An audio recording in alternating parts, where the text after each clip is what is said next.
कल अमेरिकी राष्ट्रपति डोनाल्ड ट्रंप की डिनर पार्टी में फायरिंग करने वाले शूटर को लेकर इस वक्त की बड़ी खबर आपको बता दें। जांच एजेंसी ने बताया वॉशिंगटन डीसी के हिल्टन होटल में शूटिंग में राष्ट्रपति डोनाल्ड ट्रंप हमलावर के निशाने पर थे। रिपोर्ट्स के मुताबिक गोली चलाने से पहले हमलावर ने अपने घर एक निजी संदेश भेजा जिसमें हमले की मंशा का इजहार किया था। इस संदेश को अमेरिकी जांच एजेंसियां एंटी क्रिश्चियन मैनिफेस्टो बता रही। हमलावर का संदेश मिलते इसका सूचना परिवार ने पुलिस को दे दी थी।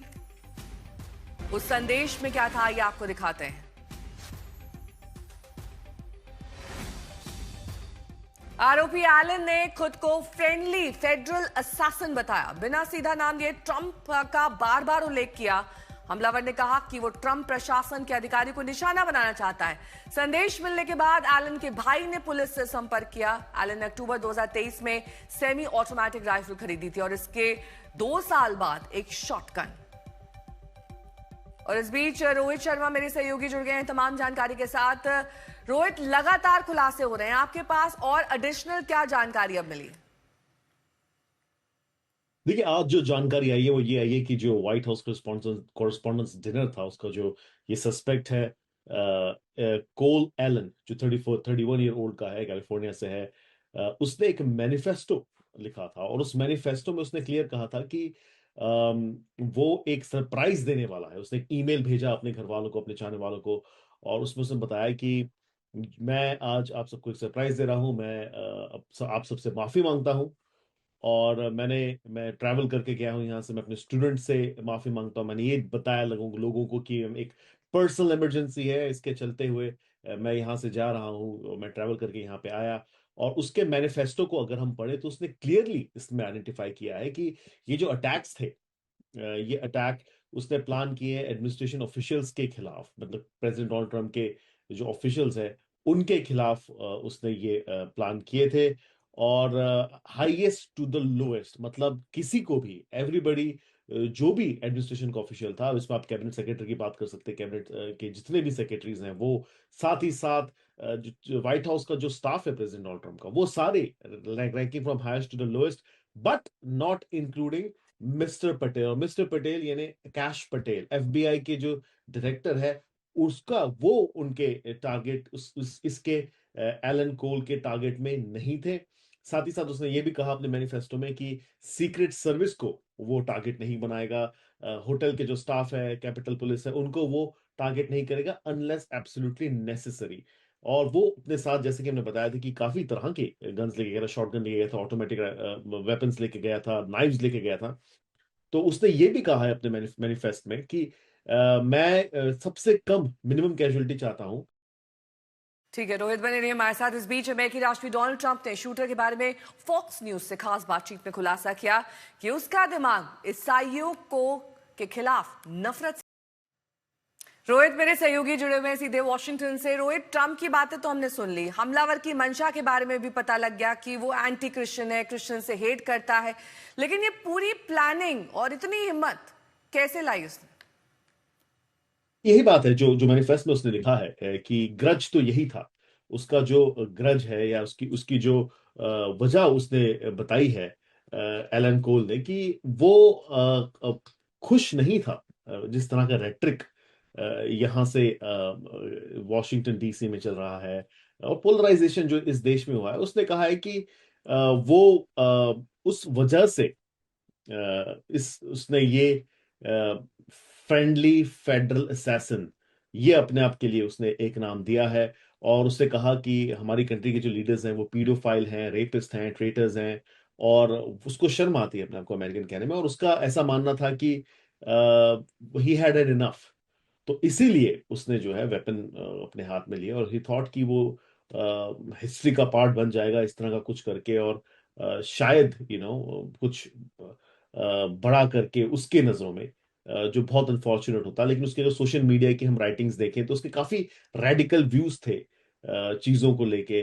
और अगेन दिस इज समथिंग जो हम हमेशा कहते हैं कि एक कोई भी polarization has not held America. तो आई थिंक यही वजह रही है कि उसने इस घटना को अंजाम देने की कोशिश की।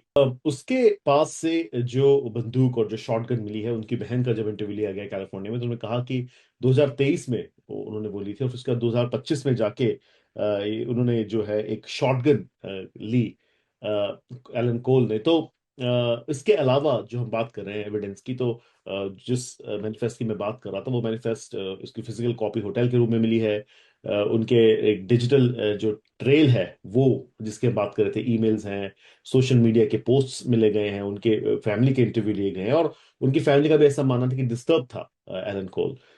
तो आई थिंक अभी फिलहाल दीज आर द थिंग्स। और खुद का उसका ये ईमेल किया हुआ मैनिफेस्ट है जिसकी फिजिकल कॉपी मिली है खुद सीक्रेट सर्विस को और एफबीआई को उसके होटल से। तो आई थिंक आई मीन कल एक एक्सपेक्टेड प्रेस कॉन्फ्रेंस है, उसमें हमें और पता चलेगा।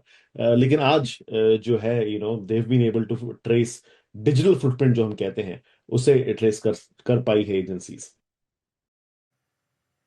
और बात पश्चिम एशिया की जंग की इस फ्रंट में आज बड़ी खबर आपको बता दें, अब पाकिस्तान में शांति वार्ता नहीं होगी। अमेरिकी राष्ट्रपति डोनाल्ड ट्रंप ने दो टूक कह दिया है। खुद को मध्यस्थ के रूप में प्रचारित करने वाले पाकिस्तान के लिए बड़ा झटका है। ट्रंप ने कहा कि अगर ईरान को बात करना है तो अमेरिका आए। उन्होंने कहा कि ईरान को जब भी बात करने का मन करे वो कॉल कर सकता है। इस बीच खबर यह है कि अमेरिका ने पाकिस्तान से अपनी सुरक्षा तामझाम को हटा लिया है। यह साफ संकेत है कि अब इस्लामाबाद में कोई भी वार्ता नहीं होगी।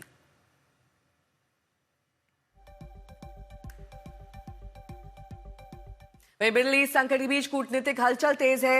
ईरान के विदेश मंत्री अब्बास अराक्ची रूस के लिए रवाना हो गए हैं, जहां अमेरिका इजरायल के साथ तनाव जारी है।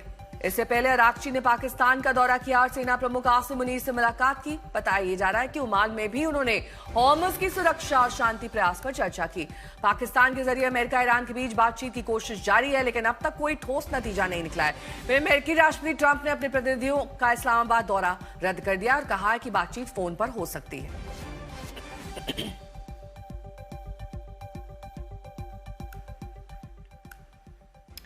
रोहित शर्मा मेरे सहयोगी जुड़े हुए हैं। रोहित, अगर पाकिस्तान में अब बातचीत नहीं होगी तो अब क्या विकल्प बचे हैं? क्योंकि ट्रंप तो ये कह रहे हैं कि वॉशिंगटन आइए, वहीं पर बातचीत होगी।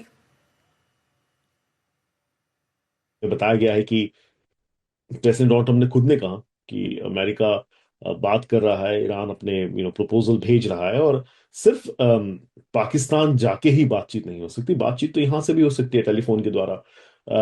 तो अभी भी America is talking, America is willing. काफी लोगों का ये भी कहना था कि शायद फिर से हो सकता है जैरेड कुशनर और विटकॉफ पाकिस्तान जाएं। लेकिन अभी मुझे लगता है कि पिछले 24 घंटे में इस पे ज्यादा चीजें जो है we haven't been able to focus. I mean, when I say we, I mean the administration hasn't been able to focus, क्योंकि इस तरह का एक इंसिडेंट हुआ है उसको चलते। लेकिन हाँ, ऑब्वियस सी बात है कि दे आर टॉकिंग, और प्रेसिडेंट डोनाल्ड ट्रंप ने कहा है कि हमारे पास सैटरडे को एक प्रपोजल आया, नॉट गुड इनफ, हम उस पर काम कर रहे हैं। तो आई थिंक बैक चैनल के अलावा मुझे लगता है बाकी तरीके से भी बात हो रही है। देयर इज अ रीजन कि ईरान के जो फॉरेन मिनिस्टर वो ओमान भी गए, ओमान से फिर पाकिस्तान से ओमान गए, फिर ओमान से फिर से तेहरान, और फिर पाकिस्तान। तो आई थिंक कहीं ना कहीं चीजें मूव हो रही है इन इन सम डायरेक्शन। अब ये पता नहीं कि पॉजिटिव है कि नहीं, लेकिन चीजें मूव तो हो रही हैं।